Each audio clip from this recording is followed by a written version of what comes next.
Bonjour à tous, c'est Claire, bienvenue dans cette vidéo où je suis vraiment super contente de vous présenter le petit oracle des fées qui est un petit oracle sur lequel j'ai travaillé l'année dernière. Donc c'est un oracle que j'ai fait en collaboration avec Célia, qui j'ai demandé de faire les illustrations. Et ce travail il a été réalisé pour Très Daniel, donc qui m'a demandé si j'avais envie de participer à cette collection des petits oracles et donc de réaliser ce petit oracle des fées. Alors pour moi ça a été une grande chance parce que j'aime beaucoup ces énergies de fées, sachant que c'est des fées au sens large du terme, c'est vraiment au sens aussi énergétique. On a plein de types de fées. Vous verrez, je vous présenterai après les cartes. Et donc ces fées, pour moi, elles sont très importantes parce qu'elles sont un peu le pendant du monde mécanique dans lequel on vit aujourd'hui, qui est de plus en plus, on va dire, rationnel.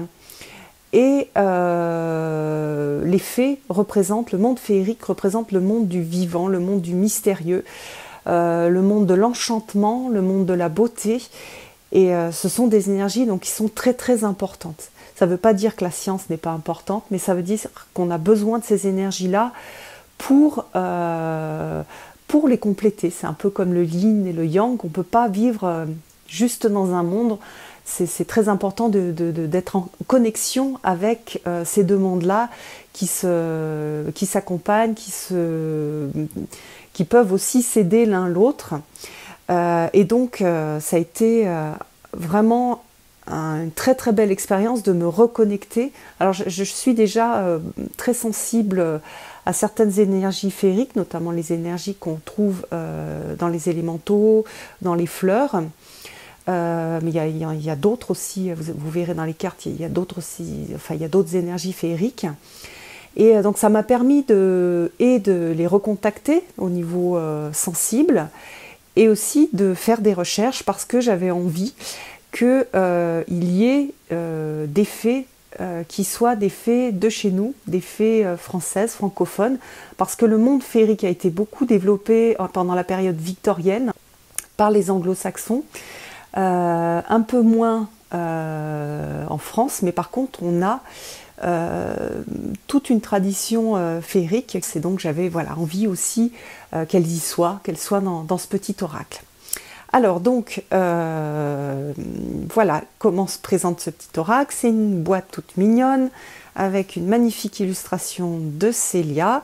Donc j'avais demandé à Célia de faire l'illustration de ce petit oracle des fées parce que tout de suite ce qui m'est venu, c'est quelque chose qui serait dans la même veine que le Tanis le Normand. Et voilà, donc comme c'est un jeu auto-publié de Célia, voilà, c'est pour ça que j'ai demandé à Célia. Et en plus, il s'est trouvé que vraiment on était sur la même longueur d'onde, qu'on pouvait bien, enfin on a vraiment pu super bien travailler ensemble. On a pas mal échangé et voilà, Célia est vraiment douée et elle sait mettre en couleur les choses, les idées que je peux avoir. Voilà, moi je plante des petites graines et elle fait pousser des belles fleurs avec et c'est vraiment chouette. Alors donc c'est une petite boîte comme ça. Derrière il y a la présentation que vous avez peut-être déjà vue. Donc bien que très discrète, les fées nous accompagnent au quotidien depuis la nuit des temps. Donc ça, c'est vrai qu'on a des grottes aux fées qui ont été baptisées comme ça depuis très longtemps. Et puis aussi, on a des fées, enfin des élémentaux avec lesquels les chamans travaillaient, même du temps de la préhistoire. Donc on est dans ce monde féerique, même s'il n'y avait pas le mot fée. Donc ce sont des protectrices, des porteuses de vie et d'espoir, ainsi que de merveilleuses conseillères que vous allez pouvoir interroger grâce aux 55 cartes de cet oracle que la magie opère. Voilà, j'avais vraiment envie d'avoir ce lien à la magie parce que il est vraiment super important pour moi aujourd'hui. Alors après, on ouvre, on a le petit conseil pour choisir la carte. Et puis, voilà, on a les cartes qui se présentent comme ça. Ce sont des toutes petites cartes avec voilà, le dos, le même dos, avec une petite fée. Et puis ensuite, on va avoir le titre de la carte et puis le petit texte qui va apporter son message. Alors moi ce que je vais faire, Célia vous parlera certainement dans une vidéo de ses œuvres. Moi je vais vous présenter la façon dont j'ai structuré ce petit oracle des fées. Alors on va sortir les cartes, je vais vous montrer comme ça un petit peu le type de message. Hop, on va faire la netteté. Donc en même temps que je vous montre le type de message, je vais vous parler de ces petites cartes. Donc j'ai voulu couvrir un maximum de types de fées, de familles de fées, sachant que les anglo-saxons, notamment pendant l'époque victorienne, ont beaucoup écrit sur les fées. Ils ont beaucoup travaillé aussi avec ces énergies de fées, et donc on a toutes les appellations qui viennent de cette période victorienne. Mais moi, j'avais envie donc de rajouter aussi des fées qui sont des fées bien de chez nous. Et donc, j'ai fait des recherches aussi donc, pour rajouter ces fées-là. Et on va avoir donc plusieurs familles. Alors, on va avoir la première famille, ça va être les fées personnalisées. Donc, par exemple, là, on a Viviane. Ce sont les fées que l'on retrouve dans les contes, dans les légendes, et qui représentent une certaine énergie. Et donc, je me suis reliée à chaque fois à ces fées-là pour voir quel type de message elles pouvaient transmettre, quel type de message de vie elles pouvaient transmettre, quel type de conseils. Et donc, pour chacune, on a des conseils particuliers qui leur sont propres. Donc on va avoir Viviane, on a les Selkie, donc là on n'est pas dans une fée avec des petites ailes, on va être dans plutôt le peuple féerique. D'ailleurs, on aurait pu appeler le petit oracle du peuple féerique plutôt que le petit oracle des fées. Mais bon, comme la boîte est petite, ça rentrait pas tout. Donc là, on a Margot. Donc ça, ce sont des fées que j'appelle les fées personnalisées avec un nom. Donc on a la Valkyrie, on a les trolls vieilles que j'adore, la Vouivre, la Dame Blanche, on a la fée marraine, etc. Donc on retrouve dans les légendes et les contes.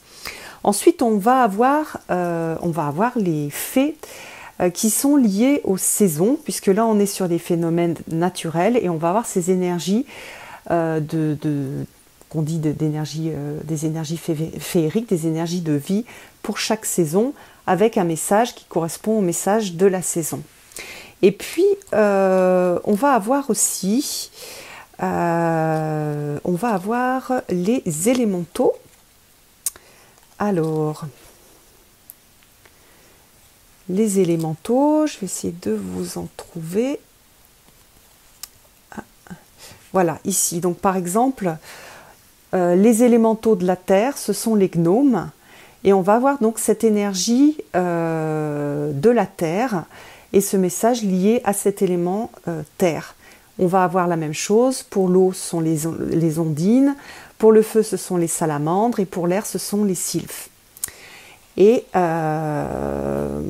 ensuite, on a les fées du zodiaque, donc qui complètent aussi les fées des saisons.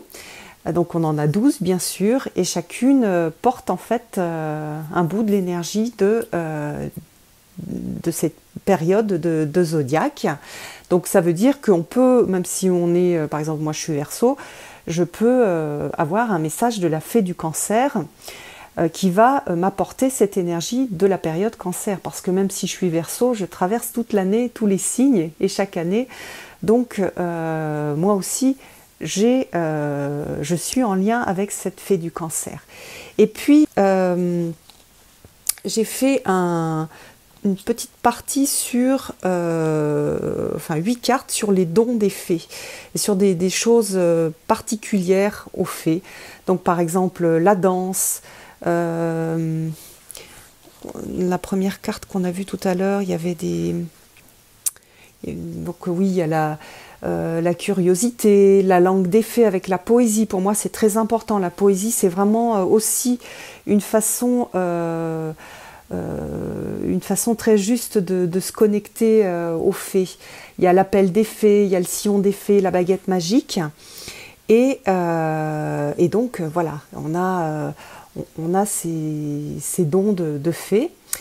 Et enfin, on va avoir des fées qui sont quelques fées liées à des fleurs. Et j'avais vraiment envie d'avoir ces fleurs parce que pour moi aussi, ça a été... c'est comme ça que, c'est à travers les fleurs que j'ai pu contacter en premier, de façon la plus simple et la plus naturelle, ces énergies féeriques.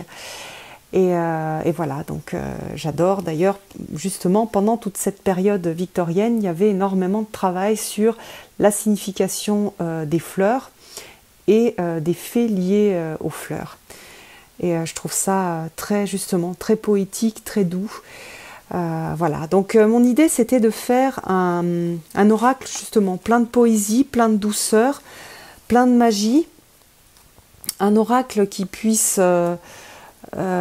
voilà, qui puisse donner des indications, qui puisse accompagner les personnes qui sont sensibles à cette énergie de fée, qui puisse accompagner les personnes aussi qui ont envie de découvrir. Et j'aime bien aussi que ce petit oracle soit tout petit, tout simple. Ça peut être le petit message de la journée, ça peut être pour compléter un tirage, ça peut être lorsqu'on en a un peu gros sur la patate, et tirer une petite carte pour se faire du bien.